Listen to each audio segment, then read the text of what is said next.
Hello students, अब हम लोग क्रोमोसोम के बारे में डिटेल से पढ़ते हैं। Chromosome are thin thread like structure which are found in nucleus and are generally visible only during the process of cell division. Chromosome क्या होता है? थिन थ्रेड लाइक स्ट्रक्चर होता है जो न्यूक्लियस में पाया जाता है और जनरली इसको हम लोग सेल डिवीजन के समय देखते हैं। ऐसे वो इतना थिन रहता है जिसको हम लोग देख नहीं पाते हैं, तो उसको हम लोग इलेक्ट्रॉन माइक्रोस्कोप से ही देख सकते हैं कि हाँ थ्रेड लाइक स्ट्रक्चर प्रेजेंट है आपका। दूसरा जब कब देख सकते हैं हम लोग उसको? सेल डिवीजन है। सेल डिवीजन होता है वो मेटाफेज स्टेज में क्लियर क्रोमोसोम हमें दिखता है। Chromosome consist of DNA and protein. Chromosome जो है डीएनए और प्रोटीन को कंटेन करता है। DNA is regarded as the blueprint of life as it contain all information necessary for the cell to function, grow and to produce offspring। DNA क्या होता है? एक ब्लूप्रिंट होता है, लाइफ का ब्लूप्रिंट है जो आपको सारा इंफॉर्मेशन दे सकता है कि सेल फंक्शन कैसा कर रहा है, वो ग्रो कैसा करेगा या उससे जो ऑफस्प्रिंग डेवलप होंगे वो कैसे होंगे। तो ये सारे के बारे में इंफॉर्मेशन देता है। तो एक तरह से डीएनए क्या है? हमारा ब्लू प्रिंटिंग है। डीएनए के थ्रू ही हम पता लगा सकते हैं कि कौन सा हमारे पेरेंट है कौन नहीं है। ठीक है, तो सेल का जितना भी फंक्शन है, ग्रो है, ऑफस्प्रिंग है, सबके प्रोडक्शन के बारे में, सबके नेचर के बारे में सब कुछ हम लोग जान सकते हैं। Each chromosome has two similar arms called chromatid. The two chromatid of a chromosome are attached at a point. This point of attachment is called centromere.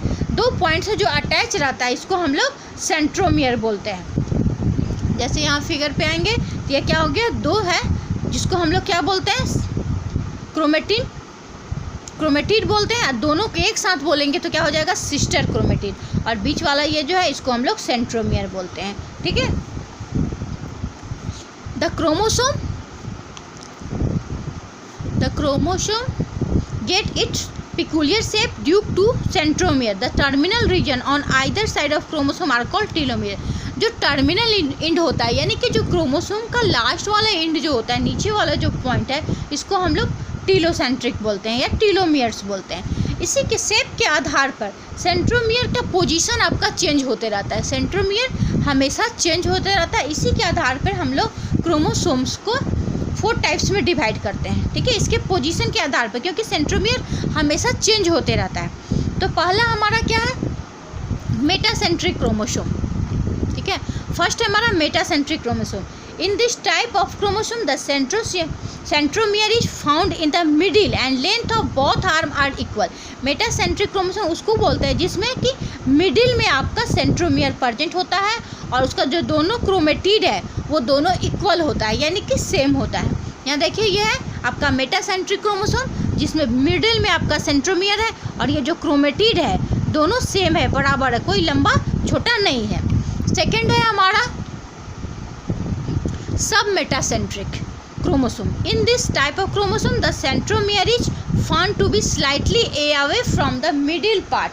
Due to this one arm is slightly shorter than the other arm. ठीक है, इसमें क्या होता है? हमारा सब metacentric में middle point जो होता है वो जस्ट थोड़ा सा ऊपर होता है। आपका मिडिल पॉइंट जस्ट थोड़ा सा ऊपर होता है और एक पार्ट जो होता है, अपर पार्ट जो है वो स्मॉलर है दूसरे के अपेक्षा। ये आपको दिख रहा है कि लंबा क्रोमेटिड है और ऊपर वाला ये छोटा क्रोमेटिड। ये क्या हो गया? सब मेटासेंट्रिक। तीसरा हमारा acrocentric chromosome. In this chromosome the centromere is near the end because one arm is very short and other arm is very long। ये हमारा एक्रोसेंट्रिक है जिसमें कि एंड पॉइंट से जस्ट थोड़ा सा पहले है हमारा, ये जस्ट थोड़ा सा पहले सेंट्रोमियर प्रेजेंट है जिसमें एक जो है बहुत छोटा है, एक हमारा बहुत लंबा क्रोमेटिड है। तो ये क्या कहलाएगा? फिगर देख के आप बता सकते हो कि ये हमारा एक्रोसेंट्रिक है यानी जो मिडिल में है वो मेटासेंट्रिक, मिडिल से जस्ट ऊपर सब मेटासेंट्रिक और जो लास्ट में एंड से जस्ट थोड़ा पहले है उसको हम लोग एक्रोसेंट्रिक बोलेंगे, जिसमें कि एक क्रोमेटिड हमारा बहुत छोटा होगा, एक क्रोमेटिड बहुत लंबा होगा। फोर्थ हमारा telocentric. In this chromosome the centromere is at the tip of chromosome and arm are at one side only. ये क्या होता है? यहाँ पे सेंट्रोमियर होता है, टिप पे होता है। इसके कारण टिप पर प्रेजेंट होने के कारण दोनों क्रोमेटिड एक ही साइड रहता है, एक ही साइड पर दोनों आर्म्स प्रेजेंट रहते हैं यानी कि ये एकदम एंड पॉइंट पे है, इसलिए हमको इसको टीलोसेंट्रिक बोलते हैं। ठीक है, दूसरा टॉपिक है हमारा presence of 2 set of chromosome therefore pair condition of chromosome is called diploid. दो सेट क्रोमोसोम जब प्रेजेंट रहेगा, जहाँ भी डबल सेट क्रोमोसोम प्रेजेंट रहेगा उसको हम लोग डाइप्लॉइड बोलते हैं।